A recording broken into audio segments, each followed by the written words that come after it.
you. We set off on this journey 12 months ago, and we set off with the ambition to change the way that people communicate. And that's a big, bold statement.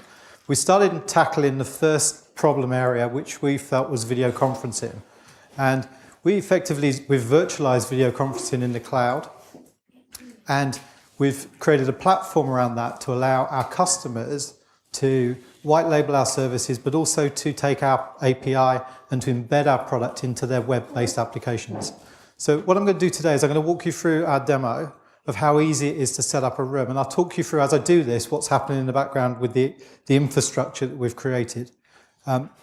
We've also tackled the problem of interop, because that was one of the big problems in the industry is how do I, and our market is B2B, so how do I, as a business that's invested millions of dollars in video conferencing technology, talk to someone on an iPhone, talk to someone on Link, talk to someone on any device they want to do. And that's one of the key things that we wanted to tackle out there, is to create an interop environment where everybody could talk to each other, no matter which way they wanted to do it. In the background, what we're doing now is we're creating in our virtual environment, we're actually creating this in Reston in the East Coast of the US. That's where I'm currently logged on to, my virtual meeting room. And once it's created, it will give me my indication. And then as soon as that's created, I can then start video meeting. So I've got a number of things. One of the challenges with WebRTC, and our client is a WebRTC client as well, we've done that for the reason that we don't want our customers to have to, or need our customers to download, because one of our markets is wanting to promote this into retail channels. So for an example that I use is retail banking. So if I'm Phil, the user that wants to talk to my bank, I can go to the website, click on a video link, and without downloading anything, I can talk face-to-face with someone on those sites. So that's a real key message for us.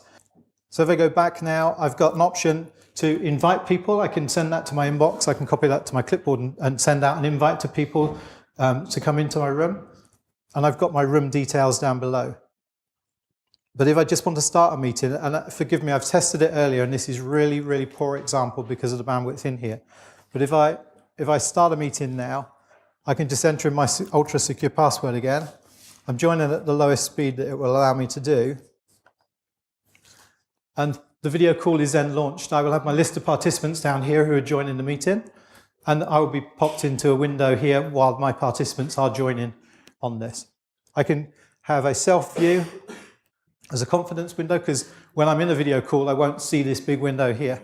But this, if someone's dialing in a telepresence system, if someone's dialing in a high definition system, we're going to get the benefit of that in the video call, and we see multiple people.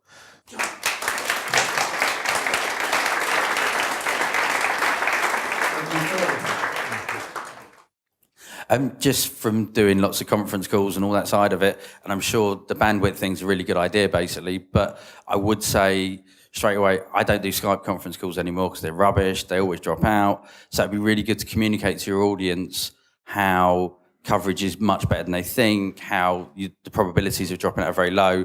We use, there's the PIN one at the moment, you know what I mean, or even BT conferencing. It's a rip-off, but you look like an idiot in a client if you're going to get dropout. So within your message, you really need to kind of swat that one away, because that's the one reason I wouldn't bother using that service, basically.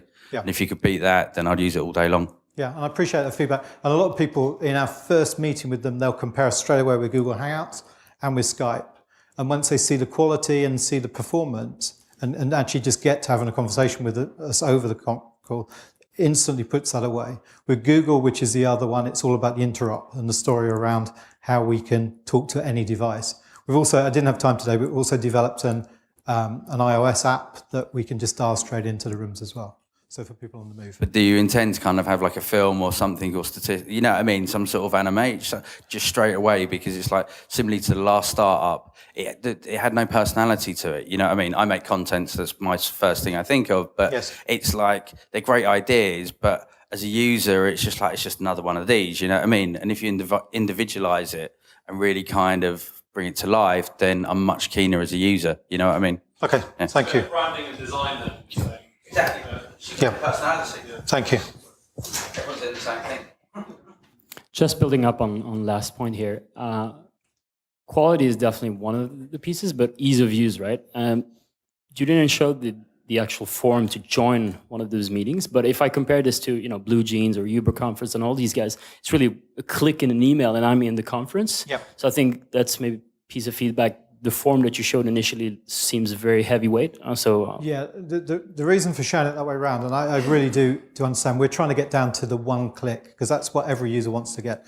And in the email invitation that goes out, there is a link, click here to join. And providing people are on Google Chrome or Firefox, they go straight into the conference. I wanted to walk people through that to see how easy it was to set up a room. That wasn't just to launch a call. It's how easy that is made. There's no fingers in the way. Everything scales by APIs.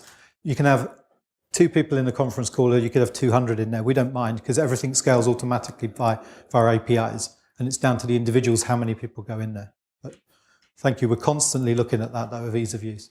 Great. Well, thank you, Phil. Cheers. Thank you.